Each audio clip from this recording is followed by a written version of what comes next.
Hey there, What Next listeners. Before we get started, I want to let you know about a story coming up a little later in the broadcast. It's from our partners at Macy's. Since 2020, they have partnered with Girls Inc., an organization focused on the holistic development of girls and inspiring a new generation to be strong, smart, and bold. From March 1st to 31st, you can support Girls Inc. by rounding up your Macy's in-store purchase or donating online. These funds will help support Girls Inc.'s STEM and college and career readiness programming. Stick around to hear from Nellie, a Girls Inc. program facilitator and trusted mentor to the girls she serves. Hey listeners, just a warning. This episode covers developments in the war in Ukraine and will briefly include the sound of gunfire.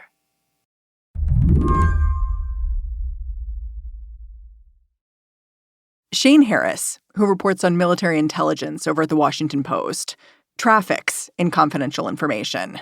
Memos, PowerPoints, reports. And over the last few weeks, he's been sorting through a mother load of them. Yes. I mean, I can pull them up on my computer and, yeah, there's just like PDFs everywhere. It all started with that Discord leak a few weeks back. This morning, a bombshell report is revealing details about the leak of what appears to be highly classified U.S. military documents. The Pentagon is doing damage control after someone leaked dozens of classified documents about the war in Ukraine. All of this coming out as Ukraine battles Russian forces in Bakhmut and as it prepares for a new counteroffensive.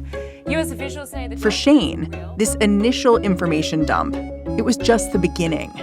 From these Discord leaks, there were an initial tranche of around 50 or so, depending on how you count it, documents that did show up on the broader internet. And then the Washington Post has, obtained additional documents, which we have access to now. And those are the ones that, we're kind of going through systematically to, read through them all, kind of categorize them, understand what they say. What these documents say is that the U.S. is watching the Ukrainian war very carefully, trying to figure out how each side is processing the day-to-day conflict, for sure, but also speculating about how much longer Russia can pay for its invasion, pointedly critiquing Ukraine's optimism in battle. And they don't make predictions per se, but they do, I think, try to give policymakers a sense of the forecast. Given the following conditions, here is, the likelihood that X will happen. And you do see in some documents where they'll even have sort of scenarios where if we did the following things to help the Ukrainians, what would be the likely impact on Russian forces? And they try and kind of rate that sometimes. So it is a little bit of a hazy crystal ball. And I think that's just what it's like to work in the intelligence community. This war has been notable to me in that the U.S. and Ukraine and Europe have all seemed to be operating in lockstep since the beginning. I wonder if these documents you've seen complicate that narrative a bit. I think they do complicate it a bit. And it's frank. It's like a candid assessment. When you look at these documents, what you're seeing is it's the unvarnished picture. Today on the show, what this unvarnished picture of the war in Ukraine reveals about unconventional tactics on the ground and how fighting will escalate this spring. I'm Mary Harris. You're listening to What Next? Stick around.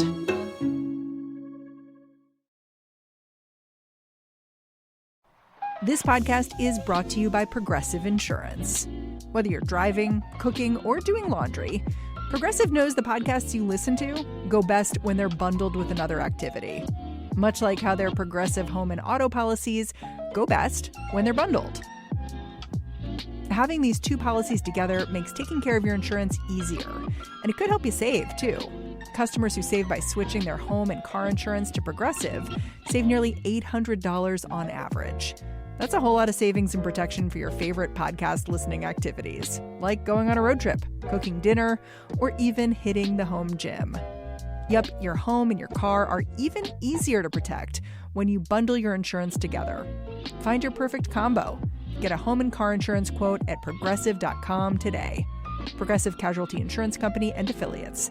National average 12-month savings of $793 by new customers surveyed who saved with Progressive between June 2021 and May 2022. Potential savings will vary. This podcast is brought to you by Slate Studios and Macy's. Hey y'all, what's up? It's your girl, Anavani. I'm a writer, creator, and a change maker. And when you're a young adult, so much important change begins with access to higher education and resources. And that's why Macy supports APIA Scholars. It's a nonprofit devoted to the academic, personal, and professional success of Asian and Pacific Islander Americans. And it's on a mission to support young adults like Noor. My name is Noor Ali, and I am an APIA Scholar. The way that I grew up, I was a low-income first-generation college student. APIA Scholars played such a big part of my undergraduate career. The scholarship actually gave a really good boost to my savings and just made me not worried about any unexpected costs like my laptop breaking or me needing a new textbook. I've been able to get a mentor through the APIA Scholarship Mentorship Program who has been guiding me through graduate applications. My goal is to pursue a doctorate in clinical psychology with a focus on mental health for Asian Americans and other underserved communities. When you round up your Macy's purchase, you're not just supporting APIA Scholars, but you're supporting the Asian American community. Now's the time to support APIA Scholars like Noor. This May, Asian American Pacific Islander Heritage Month. When you round up your purchase at Macy's or donate online, you'll help fund access to leadership development programs, mental health support, and peer mentorships through APIA Scholars. Give back and learn more at macys.com/purpose. In your recent reporting, you really focused in on one element of these leaked documents, Ukrainian operations inside Russia, and how the U.S. and Ukraine have been communicating about those. And I think that's interesting because in the U.S., I don't feel like we hear a lot about these operations. These are things like drone strikes inside Russia by Ukraine. So I'm wondering if you can just start by explaining exactly what these kinds of operations look like. Well, these are what you would probably conventionally call special operations, distinct from, traditional military maneuvers involving maybe lots of troops or tanks or artillery fire. It already feels very cloak and dagger. It is very cloak and dagger, absolutely. And these are overseen, in fact, by an intelligence agency in Ukraine. We're talking about things like sabotage, behind the enemy lines, explosions, a drone flying over a bomber base to take out a plane, car bombs outside of Moscow, things that Ukraine is doing but won't officially acknowledge that they're doing. And the reason for that is that these attacks are meant to undermine Russian resolve, send a message to Russia, but they're also not designed to be too provocative. So the Ukrainians are not going to sort of be, dancing in the streets over this. These are special operations. They're designed to be a little bit obscured. And these in particular, what's interesting is that Ukraine, by doing these kinds of attacks, can send a message to Putin, we can hit you inside of your country. We can take this war to you. From the American perspective, that can be useful. It also makes officials in Washington a bit nervous. Was there a reason you wanted to focus on these attacks?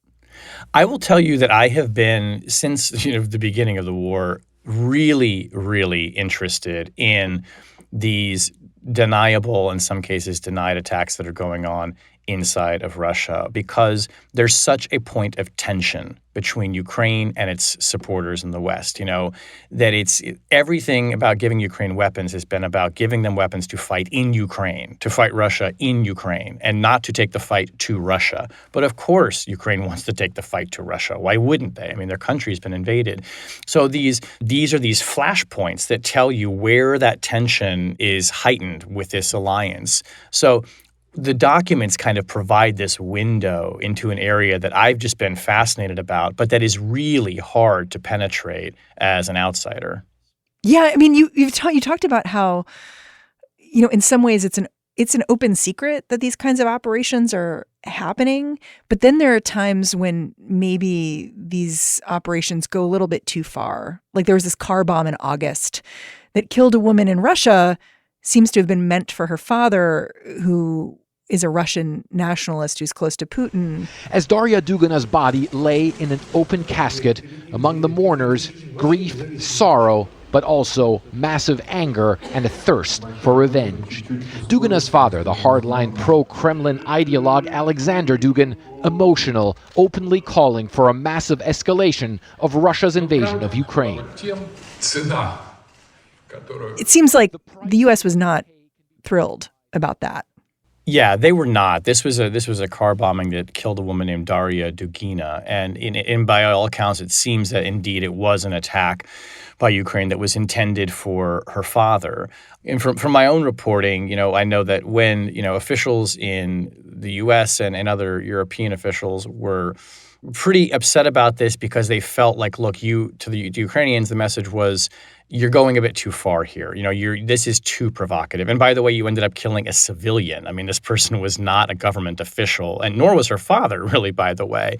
So you could see in that instance, Ukraine going over the line of what I think its Western allies felt was tolerable for attacks inside Russia, which themselves are already quite provocative. And there was kind of a wrist slap after that, I'm told. And the message to, President Zelensky was, listen, you got to get your people under control here. This kind of thing you can't do again.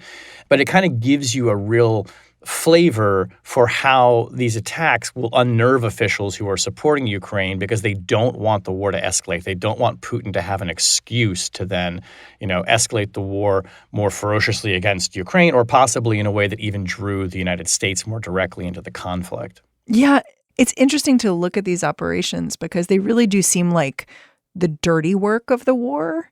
And I didn't realize until I read your reporting how much Ukrainians openly talk about and celebrate these kinds of attacks. Like, you talked about how the smoke from any kind of mysterious explosion in Russia, people call it cotton. They've started giving each other cotton bouquets as gifts. Like, I had no idea. Yeah, isn't that interesting? I mean, it's kind of like, again, the open secret where, it's, the word cotton or bavona, in Ukrainian is what the word they use. Is a reference to these, mysterious explosions that just seem to happen. And I think that gives you like a real sense of what the Ukrainian military's motivation is for these attacks. They give people kind of a rallying point or even like a symbol of resolve and of strength. And it's something that everyone can kind of wink and a nod, play along with.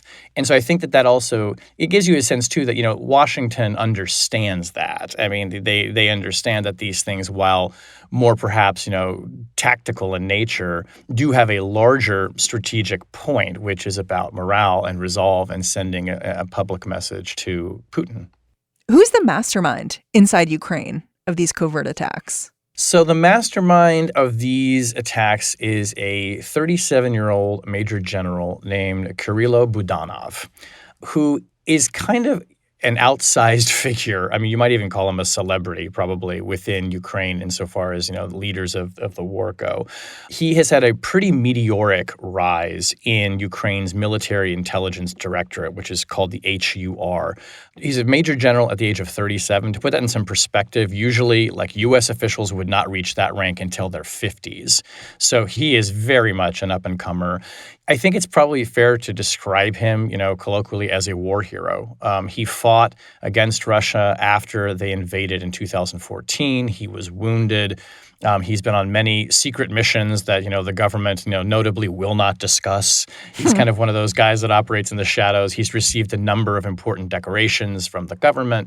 You've described him as a soldier crossed with a spy. Yes, exactly. And really embraces this persona, we should say. I mean, he gives a lot of press interviews. He's quite charming. He has a pet frog in his office. No, he doesn't. He does. He has a pet frog in his office. I've talked to, very senior Western intelligence officials who interact with Budanov, and they both like him and think he's fascinating. And he also makes them a little bit nervous because Budanov is the guy who does want to take the fight more directly to Russia.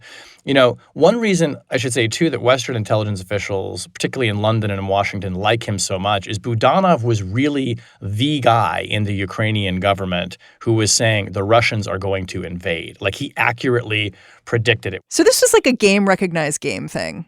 Like, yes. The U.S. is like, yeah, this guy's smart. He's also a little wily, and we can't really control him.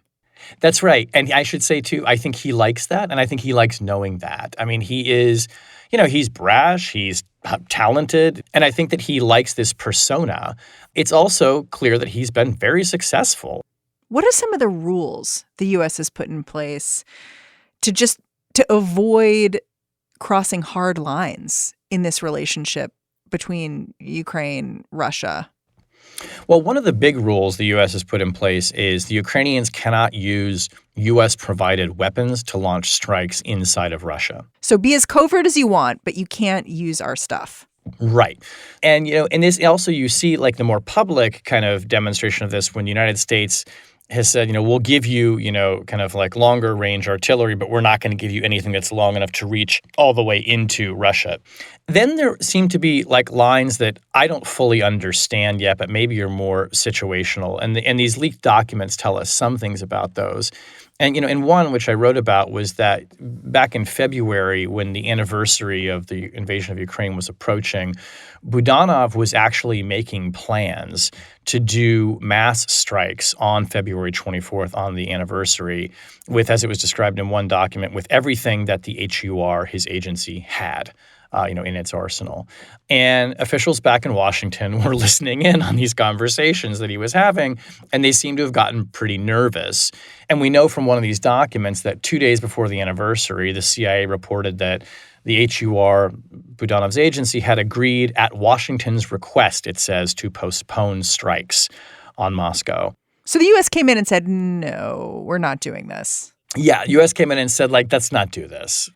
What we're really talking about is the way Ukraine and the U.S. are dancing on this line. And what I'm trying to figure out in talking to you is whether these documents also expose a growing crack between the U.S. and Ukraine, or a tension.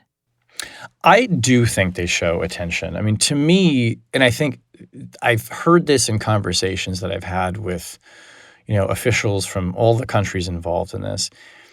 This spring counteroffensive that is coming up, that everyone's been anticipating for so long, and there's been so much talk about it because Ukraine has been talking about it publicly because they want support for it.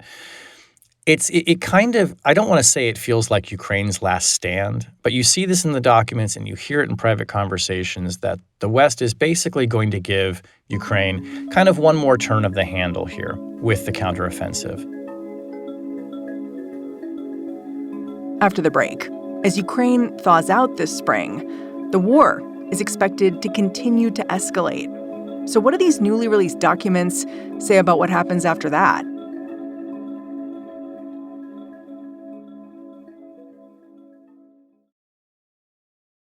This podcast is brought to you by Progressive Insurance. Hey, listeners, whether you love true crime or comedies, celebrity interviews, news, or even motivational speakers, you call the shots on what's in your podcast queue, right? And guess what? Now you can call the shots on your auto insurance, too. Enter the Name Your Price tool from Progressive. The Name Your Price tool puts you in charge of your auto insurance by working just the way it sounds.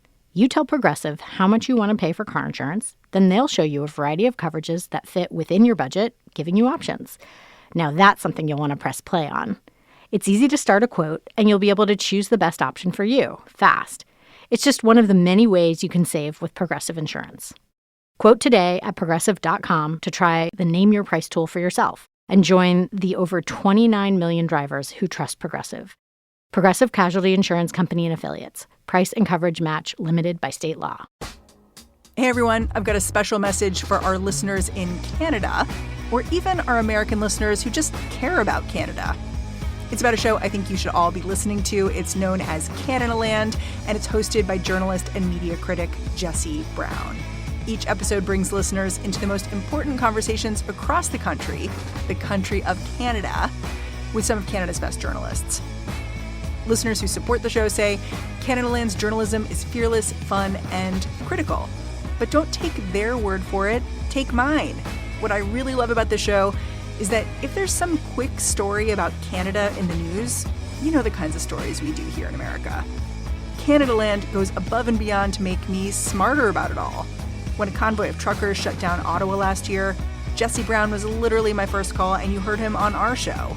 When I read about how Canada was shutting down its border to asylum seekers a few weeks back, I turned to Canadaland to tell me what was going on, and they delivered. To listen to the show and join the conversation, search for Canadaland in your podcast app. As Shane Harris said, Ukraine's been making sure the world knows it's got no plans to back down in the face of Russian aggression. But looking through this trove of leaked documents he's got, it's clear U.S. operatives are worried about a Ukrainian escalation, how long it could last, and how much could be lost along the way. There is no expectation among Ukraine's allies right now that this spring offensive is going to lead to major gains of territory. The documents lay out a recipe for a grinding stalemate that will continue on, indefinitely, particularly along this eastern front line in Ukraine. There are troubling signs that Ukraine is running out of munitions, that it will not have what it needs in terms of artillery shells and other vital equipment to kind of keep up the fight against Russia. But isn't that like a U.S. and Europe thing? Like, aren't we supplying munitions? We are supplying munitions, but there's also limits to what the U.S. and Europe can provide. I mean, in some cases, there are stockpiles that are running low among Ukraine's allies, and that stuff has to be replenished, and new things and new equipment has to be made.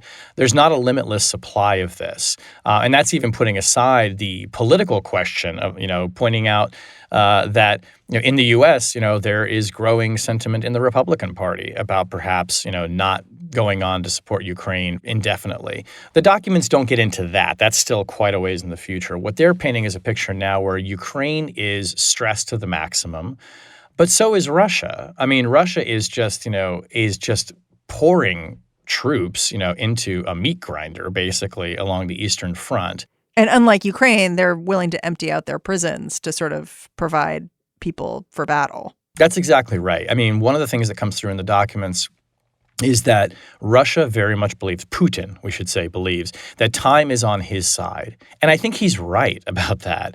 Russia is prepared to keep emptying prisons, to use conscripts and throw them into the front and basically use them as cannon fodder to deplete Ukraine's supplies of ammunition, of men, and just draw them down. To understand the future of this war, Shane says, you've only got to look at what's happening already in the eastern city of Bakhmut.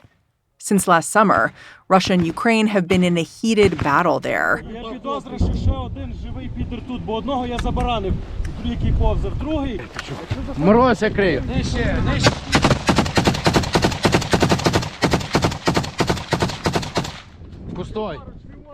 This fighting is now known as the longest and deadliest battle of the invasion, with close-range trench warfare popping up all around the city.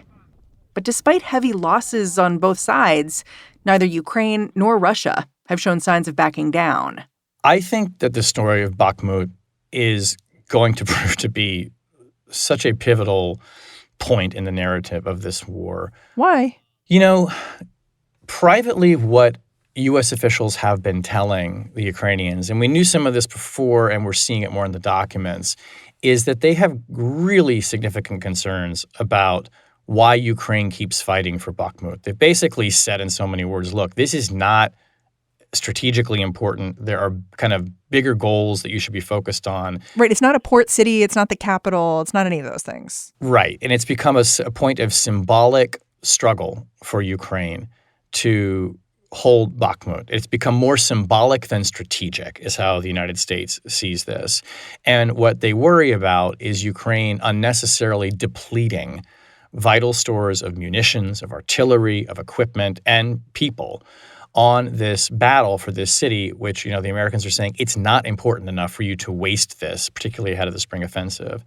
And I think that the same goes for Russia. I mean, Russia and Putin see Bakhmut as strategically vital as well, and they are burning through munitions and burning through people. And, it is a place where both sides are putting in so much energy, but are each depleting one another so much. I think that U.S. and European officials would like it if Ukraine would just, we're moving the focus off Bakhmut onto the spring offensive, and we're kind of going to save our energy for that. That it's going to be so fascinating to see when all is said and done, whether or not Bakhmut proved to be, a folly, perhaps for one side or the other. But, American officials for a while now have been trying to persuade the Ukrainians, not give it up, but basically do not focus so much on this one battle because you have, bigger challenges that lie ahead of you.